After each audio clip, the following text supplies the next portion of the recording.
हमने एग्रीमेंट किया government of India के साथ। तो मेरी तीपरा मथा वॉरियर्स, आप लोग सुस्त हो गए हो। हमारे गांव में पानी नहीं है, हमारे लोगों को बिजली नहीं मिल रहा है, क्योंकि हमारे पास 2 लोग मिनिस्टर बन गए हैं। तो क्या हम लोग क्या अपने लोगों के बारे में बात नहीं करेंगे? सिर्फ मिनिस्टर को ही बात करना है?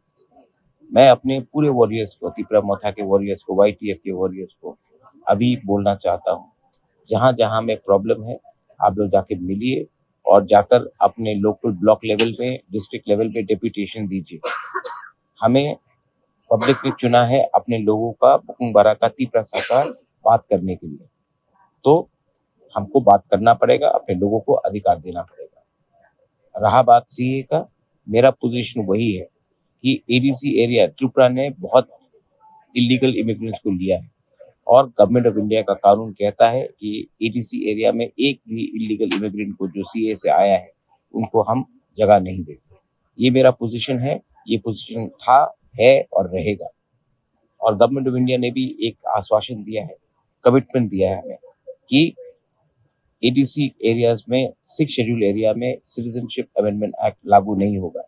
अगर वहां कोई सेटल होने का कोशिश करता है, तो तीपरा मौथा और तीपरा मौथा के वॉरियर्स को हर जगह में काम करना चाहिए। आपको भूलना मत, आप प्लीज मत भूलिए कि आपको हमारे तिपरासा, गरीब तिपरासा ने एक जगह दिया है, और पावर में हमने अग्रीमेंट किया है। इसका ये मतलब नहीं है कि हम चुप बैठेंगे। आपको कानून समझना चाहिए, आपको पेशेंस रखना चाहिए, लेकिन सबसे इम्पोर्टेंट बात है कि आपको अपना तिपरासा कम्युनिटी को नहीं भूलना चाहिए।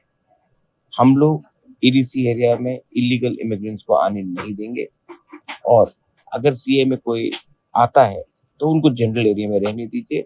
लेकिन जैसा गवर्नमेंट ऑफ इंडिया ने अपने कॉन्स्टिट्यूशन में लिखा है, Citizenship Amendment Act will not be implemented in 6 scheduled areas, which is the TTAADs।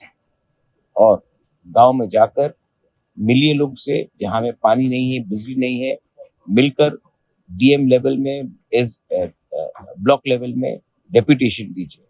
आपका काम है अपने लोगों के लिए बात करने के लिए। दिस इज बुबाकर, मलाई मोहम्मद।